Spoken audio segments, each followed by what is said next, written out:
adran y Merlod Cymreig Teip Cob sydd yn cylch y cyffyle hyn o bryd ac yn cadw cwmni i fi fan hyn, Hugh Reid, bydd Batyn Gwndwn. Mae'n braf cael bod nôl ma'n dydi. It's good to be back fel fydd y Sais yn gweud. A'n enygol, ddoi sioe dda iawn. Edrych mlaen nawr yw beth bydd am Mr Welsh fan hyn nawr. Wel, dyn ni yn a diddordeb yn yr adran ec, ac mae'n braf cael gweld gymaint yma heddiw cystadlu. Odi, achos i fod yn deg i pobl y cyffyle, maen nhw wedi supporto adran ladd o clasys cryf 58, 53, a'r beth mae'r adran ec heddi.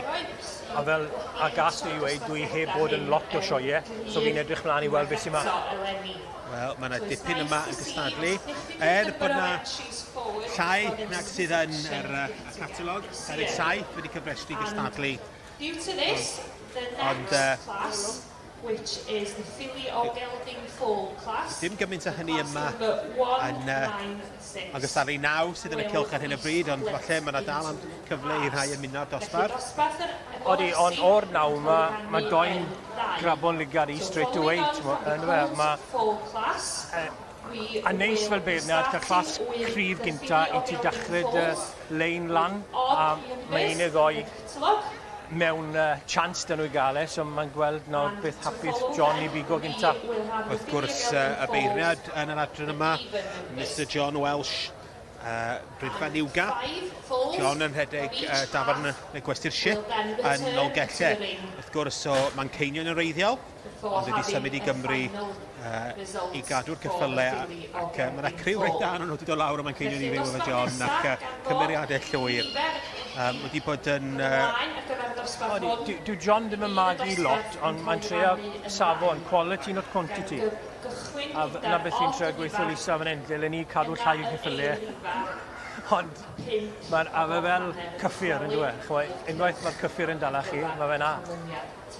John Welsh wedi bod yn cadw adran ec ac cyffyle Arab ers 1979. Ond dim erbyn hyn Arabs gyda fo, ond mae wedi bod yn... Mae o'n aelod hyd oes o'r Cymdeithas y Merlod a'r Cobiau Cymreig ac yn siŵr mi fydd o'n edrych ymlaen yn fawr iawn at beirniadu yma heddiw. Dwi heb beirniadu lot gelon ni'r anrhydedd i gael sioe swclod Ceredigion 2-3 blynedd yn ôl. A twyd 1 neu 2 siw, mae fe'n neud, dwi ddim yn barnu lot, so bydde lot falle ddim yn nabod fel beirniad. Fi yw march dy gysynod o polo, a falle bod rhai'n meddwl mynd at y stamp ni, ond werthodd hwnnw 2-3 blynedd yn ôl. So bydd e'n very interesting i weld beth bydd y swclodaeth tan o fe. Dyn ni'n meddwl yn moyn symudwr, a'r un beth, y ddoi ni'n lyco pethau melyn a coesau gwynion. A mae'r rhan fwyaf ein y coesau gwynion. Gareth Holt, Wilgar y Gambler.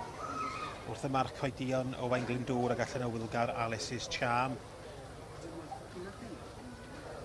Mae'n odd siwt ti'n gael ambell i feirniad yn loco beth ni'n galw'n plain bays, ond mae stori mas bod John Simots dy gael gwyn ynddo fe, a mae'r rhan fwyaf ein a bach o wyn arno nhw.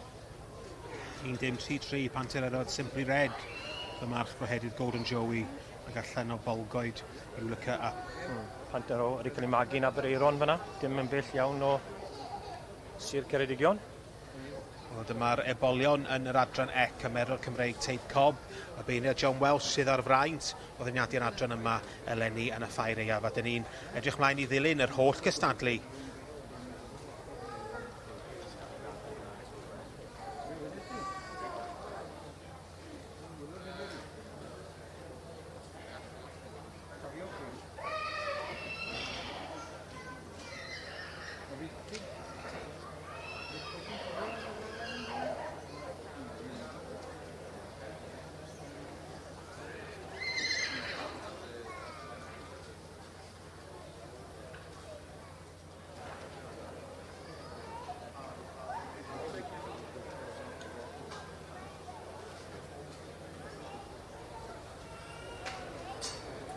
Come on, Mr. Lee. Yeah, let's go.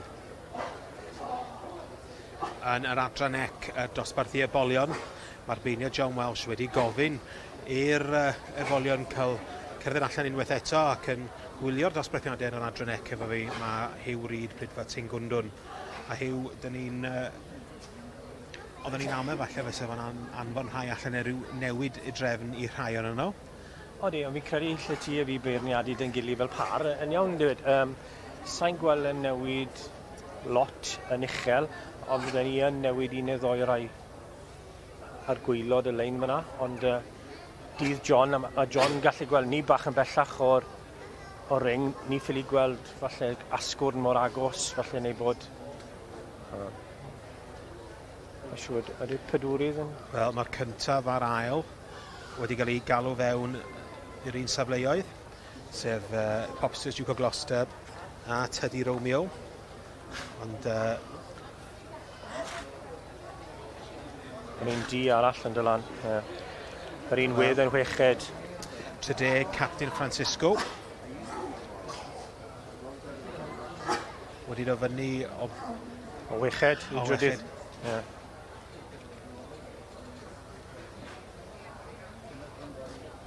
Ond falle... Shane Rogers wedi dod fyny o'r... Oedd e'n bimed, so mae fe... I'r pedwerydd safle.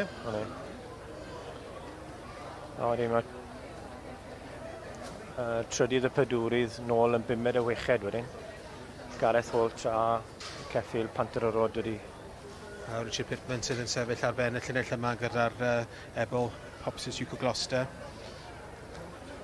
Richard wedi prynu'r Ebol yma gen brydfa Popsters. A di benni, a di aros fel la. Richard wedi ennill. Wel, mae'r het wedi diosg ac dyna'r canlyniadau.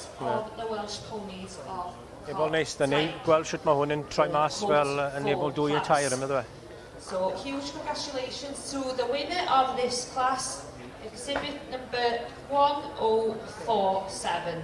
And this is Popsters Duke of Gloucester, owned by Mr Richard Pittman. Congratulations i Mr Richard Pittman efo Popsters Duke of Gloucester yn ennill y dosbarth yma i'r ebolion yn yr adran E. We have 1038, Teddy Romeo, property of Miss O. Dyma ni enillydd yn yr adran E. Richard, Richard, this is a good win. A very good win. It's after a year not being here, it's good to be back, and yeah, what a start. And this is a colt you bought to have a little bit of fun with. Yeah, I was lucky enough to persuade Justin and Heidi at the Popsters stud to part with him, so yeah, good purchase up to now. You've been out a little bit showing already? Yeah, we did one show as a pre-run out and was champion and supreme there, so yeah, good start to his little career. Oh, good. Well, I'm quite impressed. The pony's almost as well turned out as you. Good brill cream. Good brill cream. Llongyfarchiadau, Richard. Thank you. Thank you very much. Yn yr adran ec y bore yma. A'r wobr gynta yn mynd i wir 1-4-7. I lawr i'r 10 i Mr Richard Pittman. Llongyfarchiadau mawr i Mr Richard Pittman. Yn ennill y dosbarth i'r ebolion yn yr adran ec. Gyda Popsters Duke of Gloucester. Duke of Gloucester. Followed in second by Teddy Romeo, and in third, Captain Francisco.